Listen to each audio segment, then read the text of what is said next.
दोस्तों आज हम बात करेंगे कि यह जगत भगवान ने बनाया ही क्यों। भगवान क्यों इस संसार की रचना करते हैं, यह लीला भगवान ने की ही क्यों। भगवान जगत न बनाते तो कोई दुखी ही नहीं होता। तो फ्रेंड्स, ये सारे सवाल आपके भी मन में उठते होंगे, कभी ना कभी तो उठे ही होंगे कि जब हमें जन्म लेना है, बड़े होना, इतने महीने से पढ़ाई लिखाई करना है, फिर नौकरी करनी है, पैसे के लिए हमें बहुत सारे झूठ भी बोलने पड़ते हैं, बहुत सारे पाप करने होते हैं और बड़ी बड़ी गाड़ियाँ, बड़े बड़े बंगलों बनाते हैं। उसके बाद हम एक दिन मर जाते हैं और सब कुछ यहीं पे धरा का धरा ही रह जाता है। तो आइए दोस्तों, इन सभी प्रश्नों का उत्तर डोंगरी जी महाराज की भागवत कथा के आधार पर निर्मित श्रीमद् भागवत रसामृत में बताया गया है। इसमें बताया गया है कि मांडव्य ऋषि के शाप के कारण यमराज विदुर जी के रूप में प्रकट हुए हैं, दासी पुत्र हुए हैं। यमराज महान देव हैं। देव गलती करते हैं तब मानव होते हैं, मानव गलती करता है तब मृत्यु के बाद 4 पैरों वाला बनता है।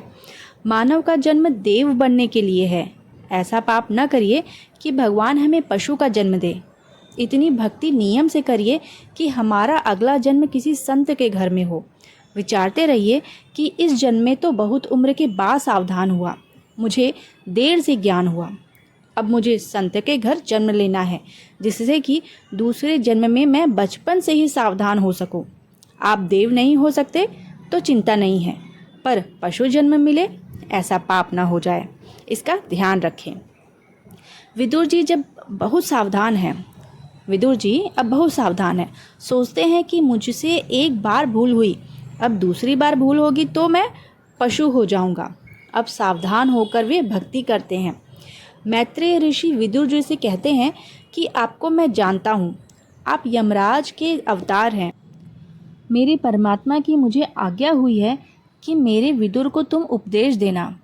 विदुर जी, आपकी जो शंका हो, आपको जो पूछना हो मुझसे कहिए। विदुर जी ने बहुत सुंदर प्रश्न पूछा है।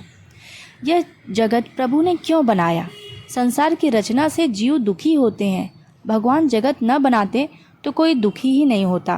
भगवान क्यों इस संसार की रचना करते हैं, यही मुझे समझाइए। आप ऐसा कहेंगे कि भगवान जगत उत्पन्न करते हैं, यह उनकी लीला है, किंतु परमात्मा जब आनंदमय है तब ऐसी लीला क्यों करते हैं जिससे जीव दुखी होता है? मैत्रेय स्वामी विदुर जी को समझाते हुए कहते हैं, अरे, किसी को दुखी करने के लिए प्रभु ने जगत को नहीं बनाया है। यह जीव ईश्वर का अंश है, ईश्वर से यह जुदा हो गया है। प्रचंड अग्नि जब धधकती है तब उसमें से चिंगारियाँ निकलती हैं। परमात्मा अग्नि स्वरूप है, चिंगारी स्वरूप यह जीव है। जीव ईश्वर की चिंगारी है, वह भगवान से जुदा हो गया है। जीव वापस प्रभु के चरणों में आएगा और प्रभु से मिलेगा, तभी जीव को शांति प्राप्त होगी। माया के अधीन होकर जीव विकार वासना से लौकिक सुख भोगता है और सुख भोगते हुए आँखों को और मन को बिगाड़ता है। वह पाप करता है और इसी से दुखी होता है। किसी को दुखी करने के लिए प्रभु ने इस जगत को नहीं बनाया है। अनादिकाल से ईश्वर से जुदा पड़ा जीव भटकता है।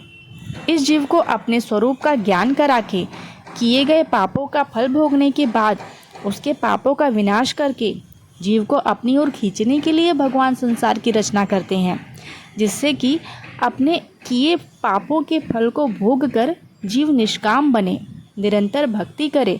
प्रभु चाहते हैं कि मुझसे जुदा हुआ जीव पुनः मेरे चरणों में आए और कृतार्थ हो। यह जानकारी कैसी लगी दोस्तों, मुझे कमेंट करके ज़रूर बताएं।